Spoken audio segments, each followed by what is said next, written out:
Boa noite, amados irmãos. Eu quero cumprimentar todos com a graça e a paz do nosso Senhor e Salvador Jesus Cristo. Estamos aqui nessa quarta-feira, dia 10 de junho de 2020, às 19 horas e 30 minutos, para mais uma live, dando continuidade a essa série de mensagens sobre parábolas do Senhor Jesus. Nós terminamos segunda-feira a parábola do semeador. Foram 4 dias para a gente ministrar cada dia um tipo de solo, né? E hoje, quarta-feira, dia 10, e na sexta-feira, dia 12, nós vamos falar sobre a parábola do filho pródigo, com base aqui em Lucas 15.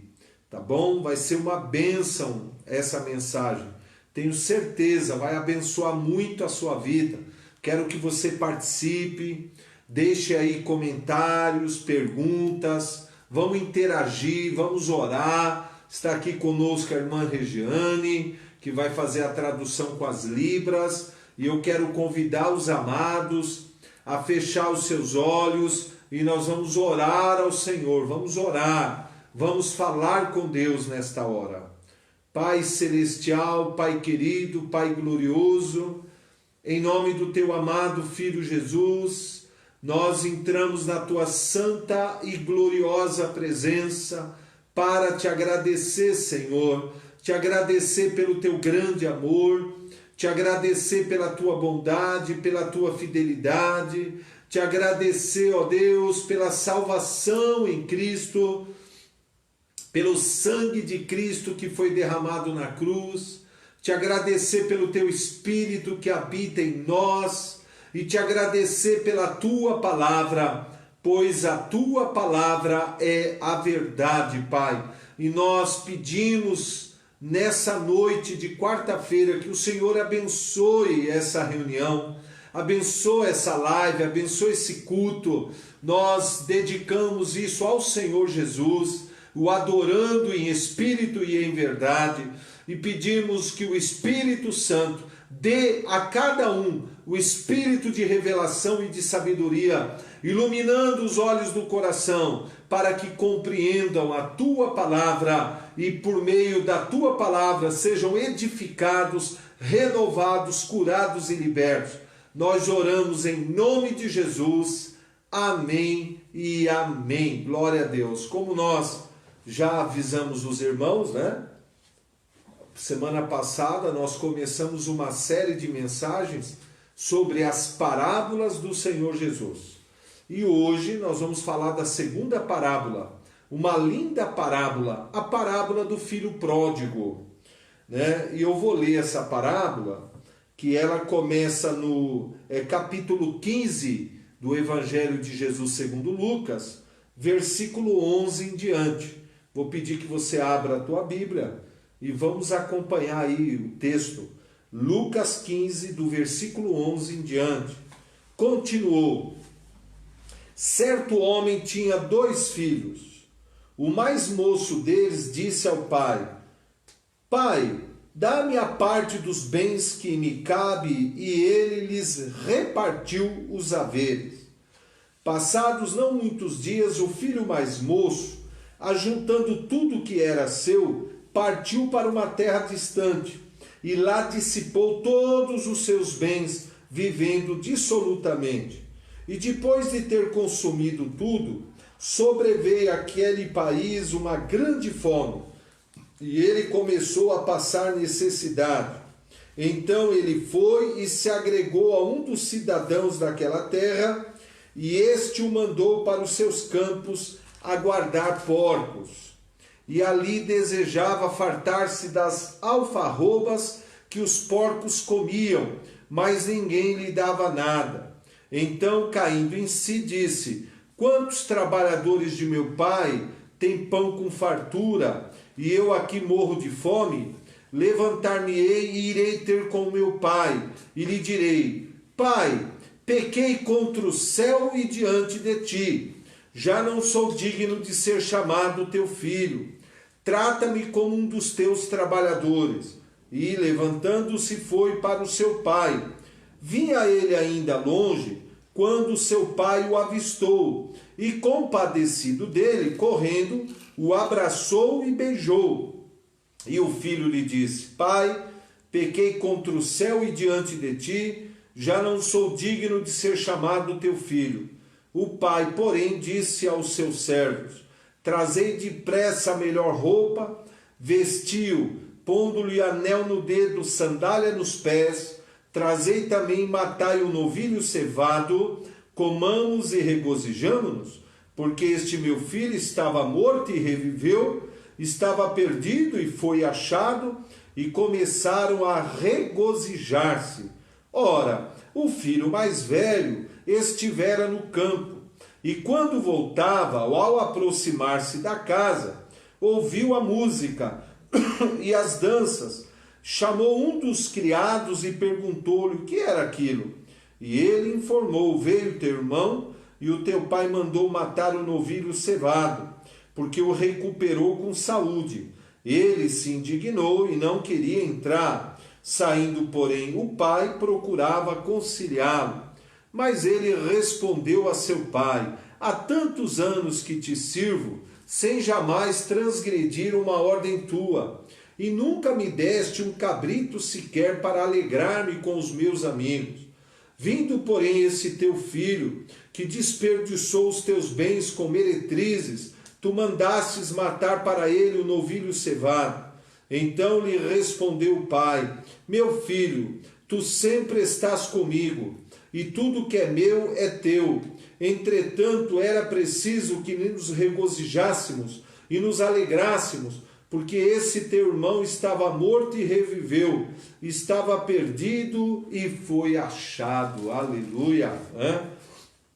Como nós já explicamos, nós já falamos nas ministrações anteriores, que parábola é uma forma que Jesus utilizava de ensinar verdades eternas por meio de comparações, de ilustrações. E hoje Jesus, nós lemos aqui a parábola do filho pródigo. Essa parábola do filho pródigo, para a gente poder entender o contexto dela, se você for ver aqui no primeiro versículo do capítulo 15, diz assim, aproximavam-se de Jesus todos os publicanos e pecadores para o ouvir, e murmuravam os fariseus e os escribas, dizendo: Este recebe pecadores e come com eles. Aqui está a chave para você entender essas parábolas próximas aqui. Porque os fariseus, os saduceus, e os escribas eram religiosos, aqueles judeus. O farisaísmo era a principal religião da época de Jesus, dos judeus. Depois vinham os saduceus e havia os escribas também, e outros grupos religiosos, mas os mais conhecidos eram esses. E eles se escandalizavam com Jesus pelo fato de Jesus comer com os publicanos, comer com os pecadores, estar no meio dos pecadores. E eles não conseguiam entender que o fato de Jesus estar no meio dos pecadores não é porque Jesus estava comprometendo os seus valores, os seus princípios. Não, é porque ele amava os pecadores e queria libertar esses pecadores, resgatar esses pecadores do pecado, da escravidão. E eles não entendiam isso. Então, quando Jesus percebendo, que eles estavam escandalizados pelo fato de Jesus estar no meio dos pecadores, e Jesus sabia no íntimo dele, por revelação do Espírito, que eles estavam murmurando contra Jesus, dizendo: se esse fosse o Messias, se esse realmente fosse o Salvador, ele não estaria no meio desse povo. Aí Jesus então começa uma série de parábolas, justamente ilustrando a respeito do grande amor de Deus em amar o pecador e resgatar o pecador. Então a primeira que ele fala aqui é a parábola da ovelha perdida, né? Que se um pastor tem 100 ovelhas e uma se desvia, ele deixa as 99 para ir buscar essa única que se perdeu. E achando ela, coloca ela nos ombros e volta feliz, né? E diz, olha, alegrai-vos comigo, porque já achei a minha ovelha perdida, né? E aí ele diz no 7 assim, ó, e digo-vos que assim haverá um maior júbilo no céu por um pecador que se arrepende, do que por 99 justos que não necessitam de arrependimento. Olha que interessante. Aí ele fala também da parábola da dracma perdida, né? Ele diz, olha, qual é a mulher que tendo 10 dracmas e ela perdendo uma, ela não acende a candeia, varre toda a casa e procura de maneira diligente até encontrar essa dracma perdida. E tendo-a achado, reúne as amigas e as vizinhas, dizendo, alegrai-vos comigo, porque achei a dracma que eu tinha perdido. E eu vos afirmo que, de igual modo, há muito maior júbilo no céu, diante dos anjos, por um pecador que se arrepende. Ou seja, há uma grande festa no céu, uma grande festa, quando um pecador, um só, se arrepende diante do Senhor. Então veja bem, e aí vem a terceira parábola, que é a parábola do filho pródigo, né? Veja bem, justamente aqui também ilustrando o grande amor do pai em perdoar o seu filho pródigo. A palavra pródigo quer dizer aquele que desperdiça, desperdiçador, né? E ele faz uma ilustração, ele fala que existia um pai e esse pai tinha 2 filhos, né?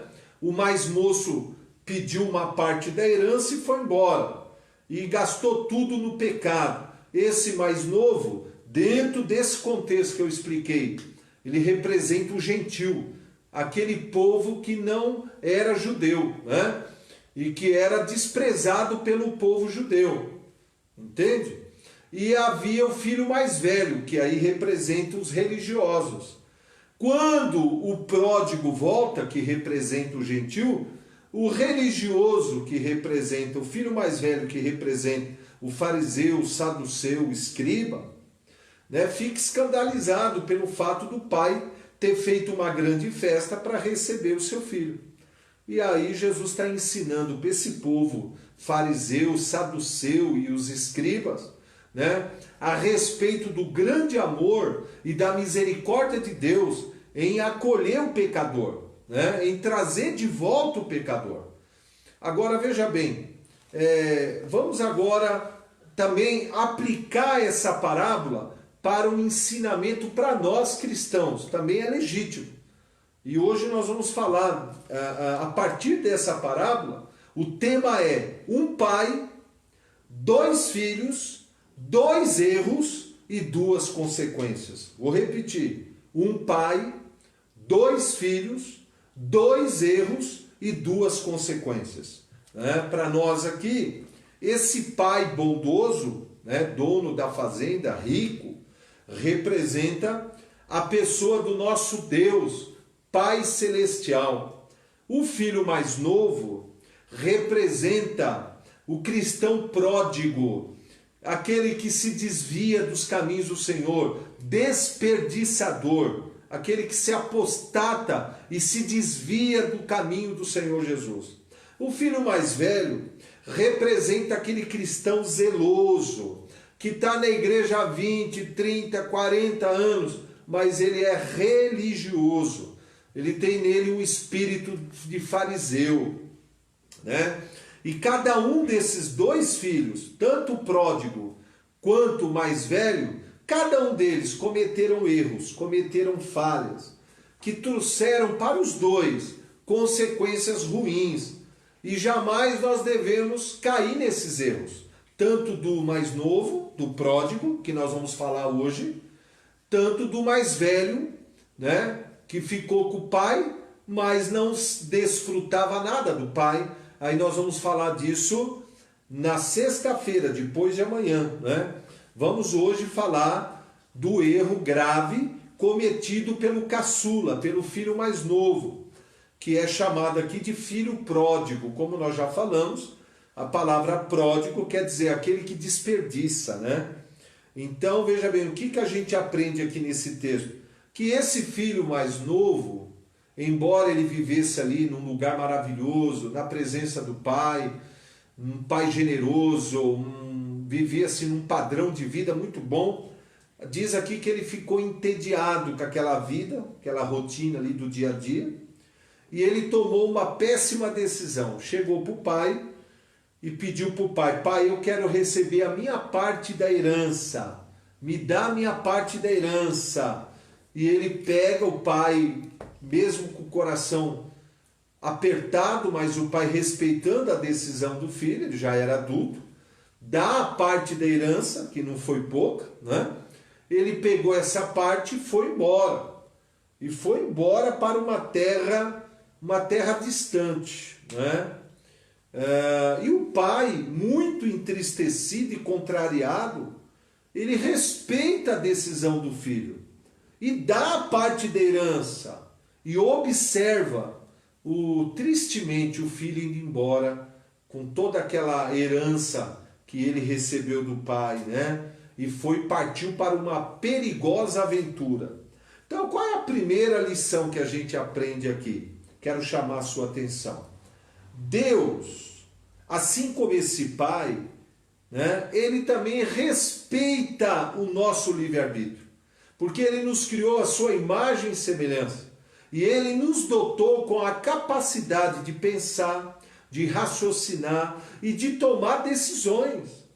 Então Deus, né, embora ele seja onipotente, onisciente, onipresente, né, onisciente, onipresente, onipotente e soberano, ele respeita o nosso direito de escolha, ele respeita o nosso livre-arbítrio, né? E é importante a gente entender isso. Deus pode até ficar triste com alguma decisão errada que a gente venha tomar, mas ele vai respeitar essa decisão, né? E o filho mais novo, diz o texto aqui, né? Ele nessa terra distante, ele desperdiçou tudo que o pai deu para ele. Anos e anos de conquistas ele desperdiçou com farras, prostituição, alcoolismo, né? Bebedeira. E diz aqui que ele viveu de uma forma totalmente dissoluta, né? Ele se entregou aos prazeres, literalmente. Porém, né, o dinheiro acabou. E quando o dinheiro acabou, os falsos amigos o deixaram, também as mulheres que viviam com ele o deixaram, e ele ficou sozinho, completamente sozinho. E aí operou na vida dele a lei da semeadura. Gálatas 5, 6, 7. Né? Não vos enganeis, de Deus não se zomba, pois aquilo que o homem semear, isso também ceifará, né? E o salário do pecado é a morte, Romanos 6, 23. E a Bíblia diz também em Provérbios 11 que toda desobediência traz um justo castigo. O filho pródigo foi abandonado por todos e ele se viu passando fome, desejando comer a lavagem dos porcos. E aí ele foi a um fazendeiro dessa terra e pediu um emprego para apacentar os porcos daquele fazendeiro. Olha como ele se rebaixou, né? E a Bíblia diz que ele tinha tanta fome que ele ficava com vontade de comer a lavagem dos porcos. E é interessante, né? É interessante. Nesse momento difícil que ele está passando, terrível, aí veio um momento de lucidez, um momento de reflexão. Sabe quando a gente diz caiu a ficha? Né? Ele caiu na real, veio uma reflexão. Porque uma das coisas que a gente aprende, né? Satanás, uma das funções de Satanás é cegar o entendimento das pessoas. quando as estimula e seduz a desobedecer a Deus. Ele cauteriza a consciência do pecador. O filho pródigo faz a seguinte reflexão e constatação. Olha aqui a constatação que ele faz aqui, ó. Quantos trabalhadores de meu pai têm pão com fartura e eu aqui morrendo de fome? Olha aí. Ele lembrou do pai. Ele lembrou que os funcionários do pai comiam muito bem, viviam muito bem. E ele diz, e eu aqui que sou filho dele, passando fome, passando necessidade, né? E o que a gente aprende com isso, né? Infelizmente, muitos, devido à dureza de coração e à insensatez, precisam chegar no fundo do poço, até as últimas consequências, para poder finalmente quebrantar o coração, se arrepender e dar valor a Deus, à igreja e à família. Infelizmente, muitos precisam chegar no fundo do poço, como esse filho aqui. Ele precisou chegar nas últimas consequências, no fundo do poço, para ele acordar.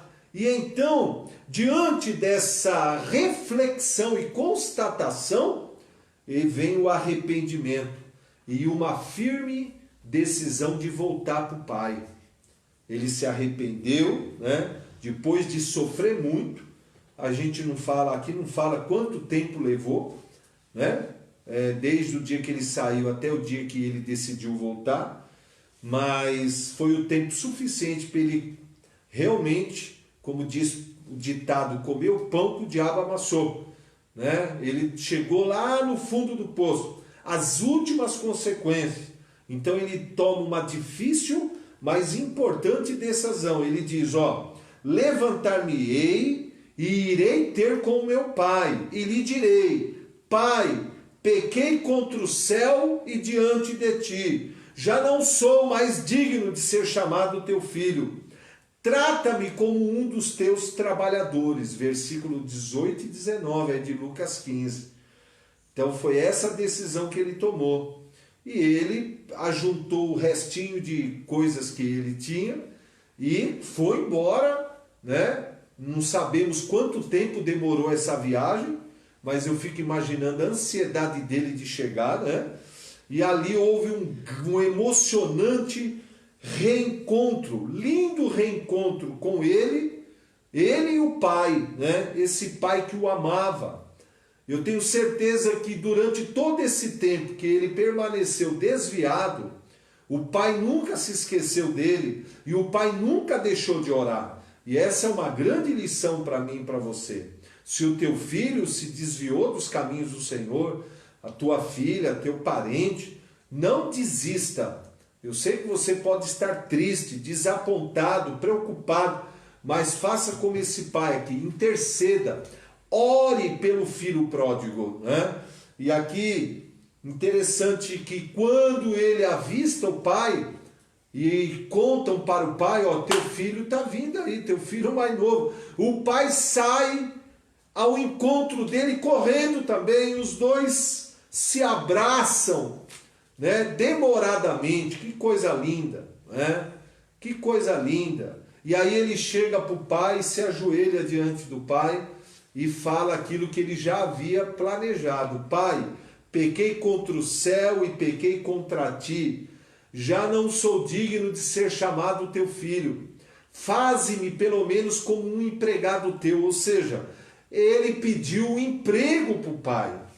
Ele não pediu para o pai o aceitar como filho novamente, como herdeiro. Porque ele desperdiçou uma parte da herança. Ele não era digno, mas olha que interessante. E isso mostra o grande amor do nosso Deus por todos aqueles que estavam afastados de Deus e resolveram voltar, né? O pai, de maneira surpreendente, olha que coisa linda, o pai o abraça, o pai o beija, pede para trazerem uma veste, veste o filho com a melhor roupa, e isso representa as vestes de justiça, que é o perdão e a justificação que nós recebemos em Cristo, o Pai põe nele um anel no dedo, que representa a restauração da autoridade como filho. Olha que interessante. Coloca nele sandálias nos pés, isso significa restauração da paternidade, porque escravo não usava sandália, só filho. Então o pai, colocou a roupa, as vestes de justiça, perdoando e justificando ele do seu pecado. O pai põe um anel de autoridade e põe sandália de paternidade. Que coisa linda! E ainda mata um novilho cevado para fazer uma grande festa. Convida os fazendeiros vizinhos, convida toda a família e mata um novilho. Esse novilho aqui representa o Jesus Cristo, o Cordeiro de Deus, que morreu por nós na cruz para nos dar o perdão e a justificação e a santificação. E ali uma grande festa, uma grande festa, uma grande festa. Por isso que a Bíblia diz, há uma grande festa no céu, quando um pecador se arrepende e volta-se para Deus, E houve essa grande festa, aleluia, uma grande festa. E é assim que Deus, até hoje, se comporta quando um pecador volta para os caminhos do Senhor. Veja que o pai surpreendeu o filho pródigo. Por isso que em Efésios, Paulo declara que Deus é poderoso para fazer infinitamente mais do que pedimos ou pensamos, segundo o seu poder que em nós opera. Deus sempre nos surpreende de maneira positiva. E aqui ele surpreendeu de maneira maravilhosa o filho. O filho pediu apenas um emprego na fazenda, e ser tratado como um empregado. Mas o pai o amava tanto, e o pai estava tão feliz que ele voltou são e salvo, e já com a lição aprendida, que o pai o abraçou, o pai o beijou, colocou nele uma veste nova, que é a veste de justiça que a gente recebe em Cristo, Deu para ele uma sandália, que é a restituição da paternidade. Que coisa linda, E põe o anel no dedo, que é a restauração da autoridade, mata o melhor cordeiro que tinha, o melhor novilho, e faz uma grande festa, uma grande festança. É assim que Deus age quando um pecador se arrepende. É assim que ele age. Ele te ama, viu? Não importa o quanto você se desviou dos caminhos do Senhor. Jesus te ama e Ele está te chamando de volta. Volte para Ele. Até 7 vezes cairá o justo, mas o Senhor o levantará. Aonde abundou o pecado, superabundou a graça. Nós servimos um Deus amoroso, misericordioso, longânimo e benigno. Mas nós vamos extrair algumas lições dessa linda parábola. A primeira coisa que eu quero aqui refletir com você é que uma pergunta: se o pai era tão amoroso, tão carinhoso como o texto mostra, era uma fazenda muito cheia de prosperidade, Não havia falta de nada. O filho vivia uma vida tremenda do lado do pai. Por que ele cometeu esse grave erro de abandonar o pai, abandonar a segurança de um lar, de uma família, e desperdiçar toda a sua herança com uma vida de pecado? Por que trocar o certo pelo duvidoso? Por que deixar a casa do pai por esse mundo pecaminoso? Por que muitos cristãos, não são poucos, muitos, acabam fazendo essa péssima escolha de se apostatar da fé, abandonar o santo caminho e a comunhão da igreja? Por quê?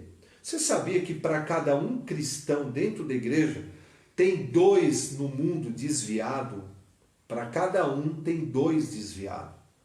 Isso é uma triste realidade, Mas antes da gente falar as 10 razões pelas quais um cristão se desvia do caminho do Senhor, eu queria antes falar sobre O que ocorre com o cristão quando ele se apostata da fé? Tem gente que acha que se apostatar da fé não vai trazer graves consequências, né? Se apostatar da fé e se entregar aos prazeres desse mundo. A pessoa acha que não vai trazer graves consequências para a vida dela. Mas esse é um grande engano. E eu queria chamar a sua atenção. Lucas 11, do verso 24 ao 26, olha o que Jesus diz. Quando o espírito imundo sai de um homem, ele anda por lugares áridos e ele procura repouso. E não o achando, ele diz, voltarei para a minha casa da onde saí. E tendo voltado, a encontra varrida e ornamentada. Então vai e leva consigo outros 7 espíritos pior do que ele. Entretanto, entram, e habitam ali. E o último estado daquele homem se torna pior do que o primeiro. Olha que lição que Jesus está ensinando aqui. Quando um cristão que conheceu o Senhor, que se converteu, que realmente conheceu a Deus, ele se desvia, ele acaba voltando para esse mundo podre, pecaminoso, diz o texto que aquele demônio que saiu da vida dele lá atrás, volta e acha a casa vazia. E aí volta, traz mais 7 espíritos junto com ele. Imagina, se um já fazia um estrago, imagina mais 7. Entendeu? E o estado dele se torna pior. Por isso que eu digo para você, você não vai encontrar nenhum desviado, dizendo, minha vida está muito melhor agora fora dos caminhos do Senhor do que antes. Duvido você achar. Duvido.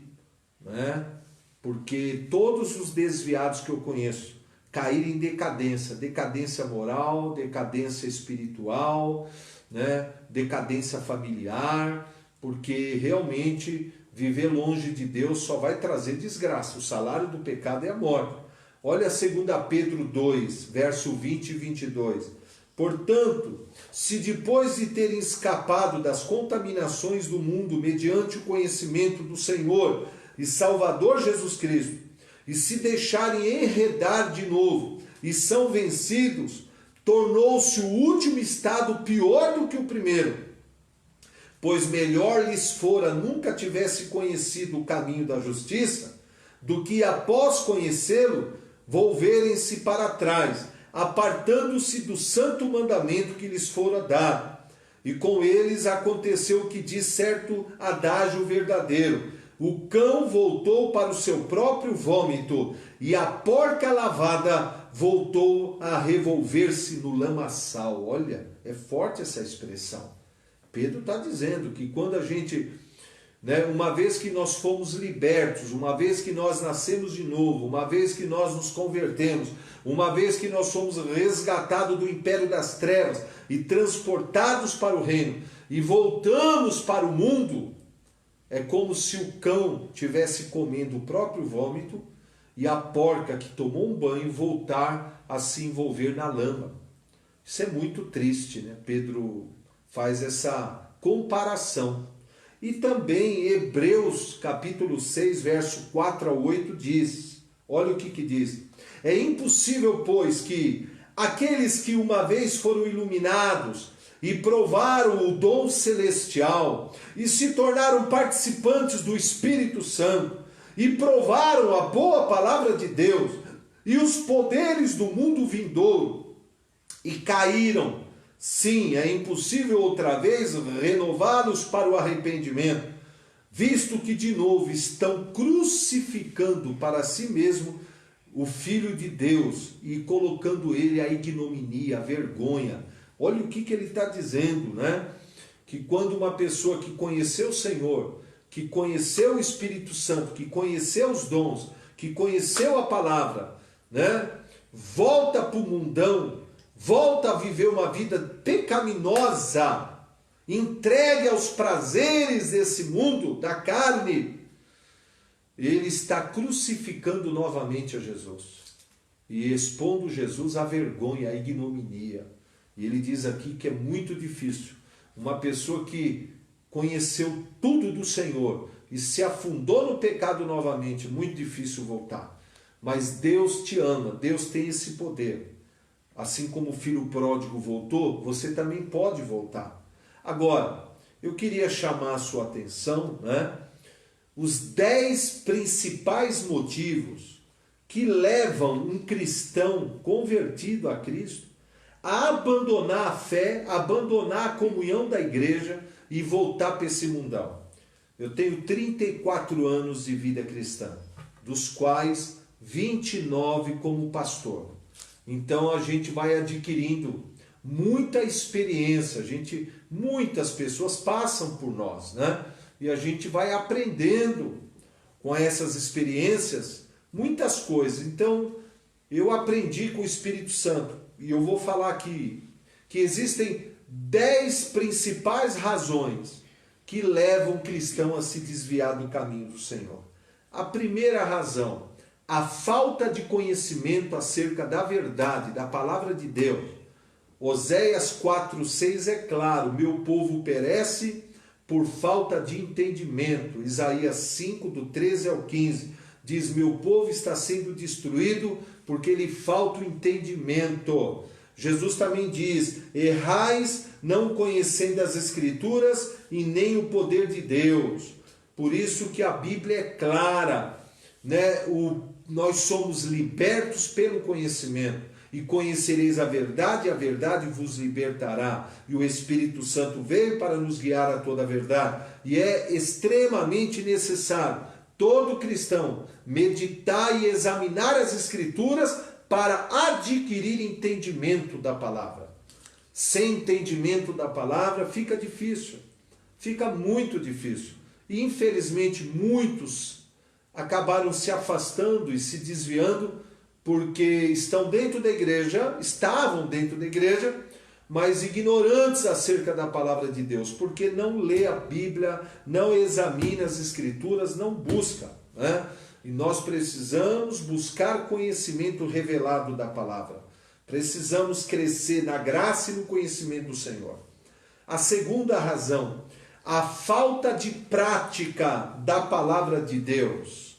Jesus deixou claro em Lucas 6, todo aquele que ouve a palavra e não pratica, ele é semelhante àquele homem que ao construir a casa, ele não construiu, não edificou a casa sobre alicerces, mas sobre areia. E quando veio a tempestade, veio a chuva, veio o vento forte, foi grande a ruína daquela casa, porque essa casa não tinha alicerces. Tiago 1, também é claro que aquele que ouve e não pratica, é semelhante a um homem natural que contempla o seu rosto no espelho e logo se retira da frente do espelho e se esquece como era a sua aparência e ele engana a si mesmo. E por isso nós precisamos praticar a palavra de Deus. Uma coisa é conhecer Deus de ouvir falar, outra coisa é conhecer Deus de andar com Ele, de praticar a palavra e ter experiências reais com Deus. Muito crente tem uma fé teórica. E fé teórica, de ouvir falar, é uma fé superficial. Não tem raiz, não tem alicerce, não tem estabilidade, não tem fundamentação. É baseada no que a gente ouviu e não no que a gente está vivendo. E por isso, quando vem tempestade e perseguição, vem o dia mau, a pessoa desmorona, a pessoa se escandaliza, a pessoa desanima. Já vi muitos assim, muitos. Terceiro motivo porque muitos acabam se desviando, tradições religiosas. Mateus 23 e Colossenses 2, do 8 ao 23, Jesus deixa claro que a tradição religiosa invalida a palavra de Deus e coloca um fardo pesado sobre a pessoa. Muitos crentes se encontram fracos na fé e vivendo debaixo de condenação e opressão maligna por causa das tradições religiosas que invalidam a palavra de Deus, E Deus não se relaciona conosco baseado nas tradições religiosas humanas, na deturpação da palavra, mas sim na verdade revelada da palavra de Deus pelo Espírito Santo. Então, muita gente acabou se desviando, acabou se afastando do Senhor, porque foi refém das tradições humanas, das tradições dos líderes religiosos, falsos profetas, falsos mestres, que interpretam a palavra de maneira errônea, ensinando dogmas e tradições humanas, ao invés de ensinar os princípios eternos do reino de Deus. O quarto motivo é porque que muitos se desviam, vivendo na carne. Romanos 8,14 diz: se viver segundo a carne, caminhais para a morte, mas se pelo Espírito mortificar os feitos da carne, certamente vivereis. Então, em Mateus 24,12 diz que por se multiplicar a iniquidade, o amor de muitos vai se esfriar. E quando a gente vive na carne, a gente acaba se esfriando na fé, quebrando a comunhão que nós temos com o Senhor, entendeu? E dando legalidade para o inimigo. E nós precisamos viver debaixo da liderança do Espírito e ser guiado pelo Espírito e andar no Espírito para subjugar os desejos e as inclinações da carne. O salário de uma vida de carnalidade é a morte, é a separação de Deus. Por isso que a gente tem que buscar a santificação, sem a qual ninguém verá o Senhor. Viver na carnalidade vai afastar você dos caminhos do Senhor, não tem jeito. É impossível andar com Deus e continuar vivendo na prática do pecado, impossível. A gente tem que escolher, ou a gente vive no Espírito ou vive na carne. Ou a gente anda no Espírito ou anda na carne. Não dá para seguir os dois. O quinto motivo porque muitos se desviam dos caminhos do Senhor são aquelas pessoas que vêm para Jesus, vêm para a igreja com a motivação errada. Mateus 13:22 fala disso. As ambições terrenas, os prazeres desse mundo. Jesus deixou claro: se você quer ser meu discípulo, vem, negue-se a si mesmo, tome a sua cruz e siga-me. Quem vem com a motivação errada não quer saber de negar a si mesmo e não quer saber de tomar a sua cruz e seguir Jesus. Jamais, jamais. Então, infelizmente, Tiago 4, do versículo 1 ao 5, fala disso. Aquelas motivações erradas no coração. Muitos vêm para a igreja para arrumar uma namorada, arrumar um marido.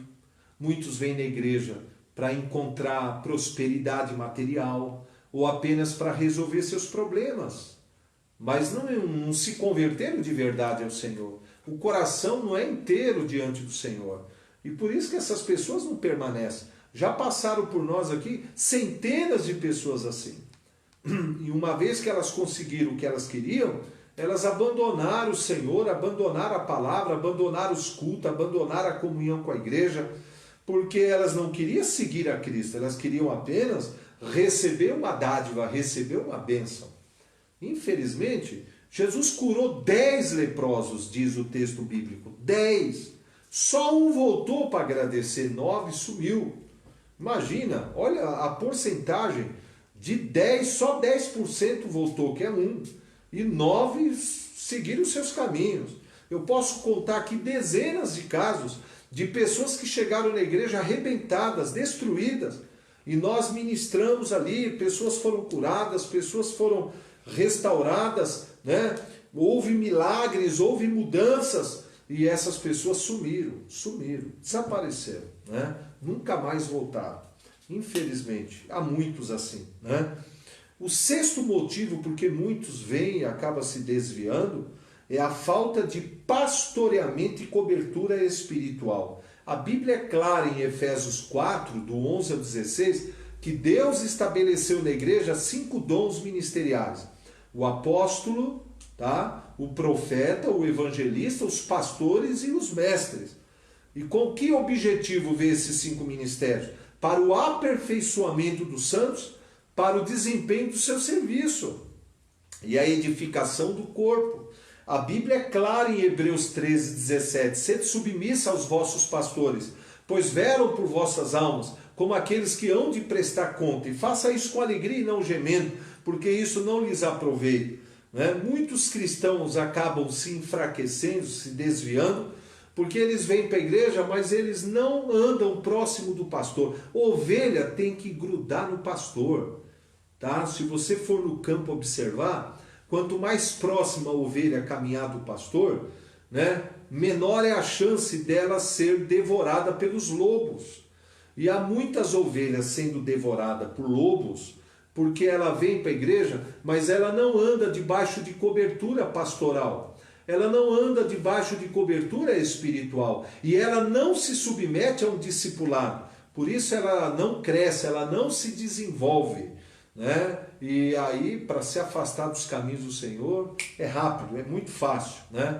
Já vi muitos assim, muitos casos, centenas de casos. Né? O sétimo motivo porque leva muitos a se desviarem dos caminhos do Senhor: as más associações, mesmo depois de convertido. O Salmo 1 deixa claro: bem-aventurado é o homem que não anda no conselho dos ímpios, não se detém no caminho dos pecadores, não se assenta na roda dos escarnecedores, antes o seu prazer está na lei de Deus, e nesta lei medita de dia e de noite. E ele será como uma árvore plantada junto a correntes de águas, que na estação própria dá os frutos, e cujas folhas não murcham, e tudo quanto faz prosperará. E também, 2 Tessalonicenses, capítulo 3, versos 6 e 7, 1 Coríntios 5, 11, também o cristão é exortado também a não conviver com os falsos cristãos. Preste muita atenção. Um falso cristão, ele é muito mais perigoso e nocivo para a nossa vida do que o ímpio. Porque o ímpio, a gente já sabe, né, que o ímpio ele não conhece o Senhor e que dificilmente da boca dele vai sair um conselho bom. Então a gente já fica mais precavido, né? Agora, existe dentro das igrejas muitos falsos cristãos, que são os bodes, né? Está claro na Bíblia. Por isso que naquele grande dia ele vai separar as ovelhas dos bodes. As ovelhas subirão e os bodes ficarão. Há muitos bodes. Quem são os bodes? Os falsos crentes, os falsos cristãos, que convivem no nosso meio ali. E esses são perigosos. Muitos acabam se desviando por andar com falsos cristãos. A Bíblia diz: pelo fruto se conhece uma árvore. Então você tem que ficar de olho. Você só tem que conviver no dia a dia como irmão com aqueles cristãos que realmente oram, buscam ao Senhor, né? Tem compromisso com a palavra de Deus, tem compromisso com Cristo, tem compromisso com a igreja. Né? Agora, aqueles fofoqueiros, aquelas pessoas maliciosas, mau caráter, caloteiros, fofoqueiros, difamadores, né? Essas pessoas você tem que se afastar. Paulo deixa claro: se afaste dessas pessoas, porque essas pessoas são péssimas influências. E eu já vi muitos se desviarem, infelizmente, porque começou a conviver com os bodes em vez de conviver com as ovelhas. Cuidado com os falsos cristãos, cuidado. O oitavo motivo porque muitos se desviam dos caminhos do Senhor: falta de comunhão com o Espírito Santo. Nós estamos sempre alertando a esse respeito. Quando Jesus subiu ao céu, a primeira coisa que ele fez foi enviar o Espírito Santo para batizar os crentes no poder e nos convencer do pecado, da justiça e do juízo, nos dar um novo nascimento e nos batizar com o poder e o fogo do Espírito. E nos guiar a toda a verdade, e nos ajudar nas nossas fraquezas, e interceder ao Pai por nós com gemidos inexprimíveis. Sem o Espírito Santo, impossível viver a vida cristã, impossível. Impossível. Nós somos totalmente carentes e dependentes do glorioso Espírito Consolador. Por isso, muitos acabam se desviando, enfraquecendo e se afastando e sendo vítimas das astutas ciladas do diabo, porque não desenvolvem relacionamento com o Espírito Santo. Uma das coisas mais importantes na nossa vida é desenvolver intimidade, comunhão com o Espírito Santo. Ele é o nosso consolador, nosso paracleto, nosso advogado e o nosso tutor, nosso guia, nosso mestre e o nosso amigo e ajudador. Maravilhoso Espírito Santo, o hospedeiro que nos recebeu e está nos santificando e nos preparando para em breve estarmos com Cristo no lar celestial. O nono motivo porque muitos acabam se desviando é porque depositaram suas expectativas nas pessoas e não em Cristo. Esse é um dos maiores motivos. Jeremias diz: maldito o homem que confia no homem e faz do braço da carne a sua força.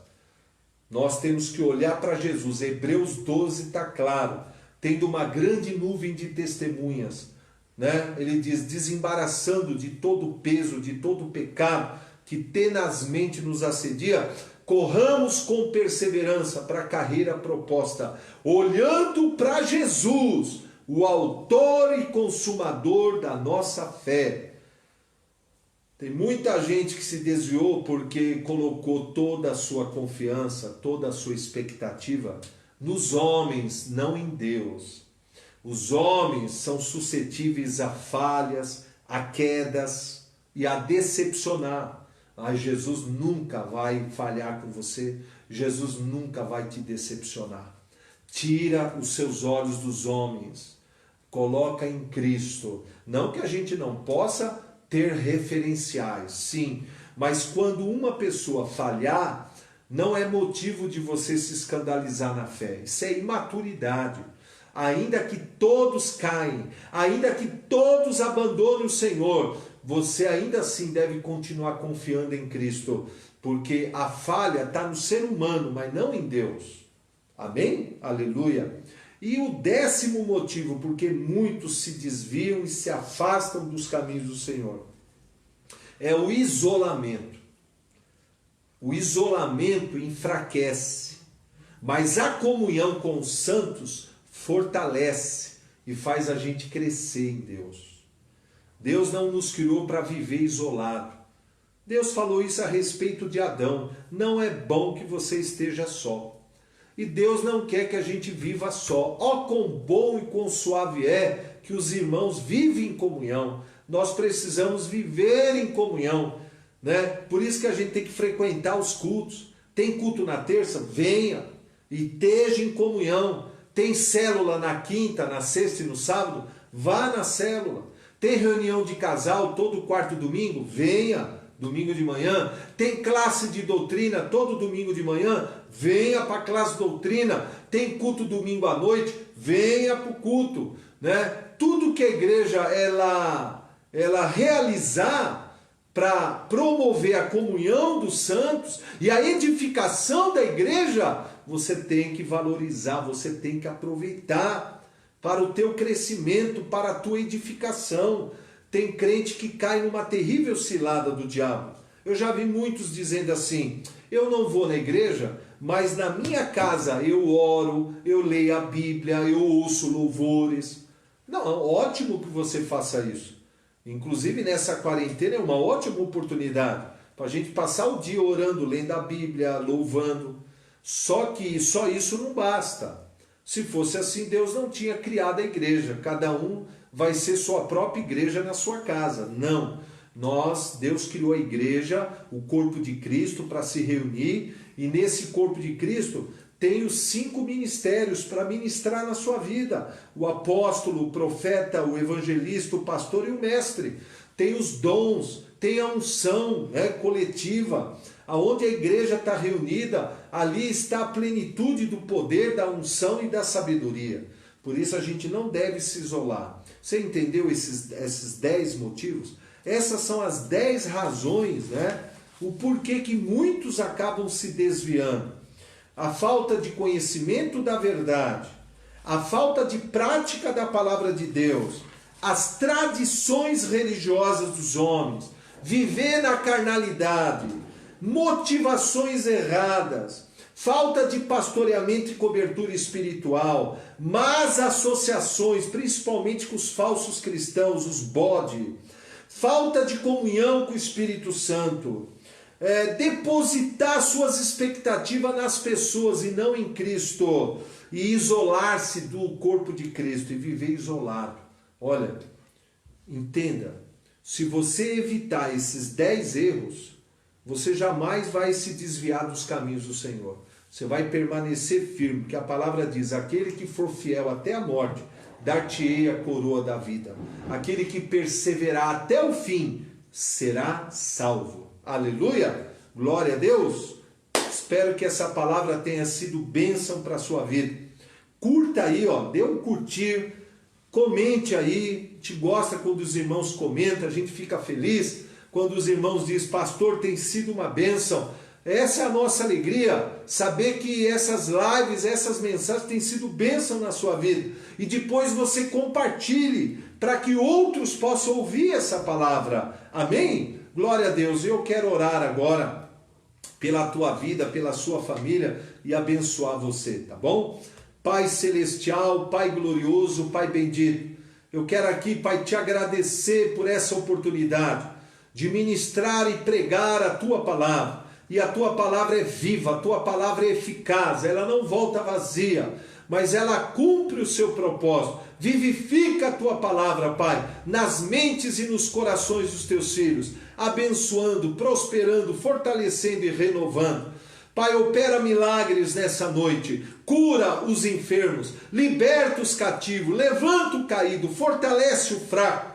E traga de volta, Pai, o filho pródigo, todo aquele que se desviou, que volte para os seus caminhos. Oh, Pai, que venham se reconciliar e o Senhor venha restaurá-los à comunhão da igreja, à comunhão do Espírito. Nós oramos em nome de Jesus. Amém e amém. E antes de encerrar, eu quero aqui fazer 2 convites para vocês. O primeiro é que depois de amanhã, sexta-feira, dia 12, 7h30, nós vamos dar a segunda parte dessa parábola. Nós vamos falar do filho mais velho, que também cometeu um erro grave e que a gente tem que evitar também, tá bom? Sexta-feira agora, dia 12.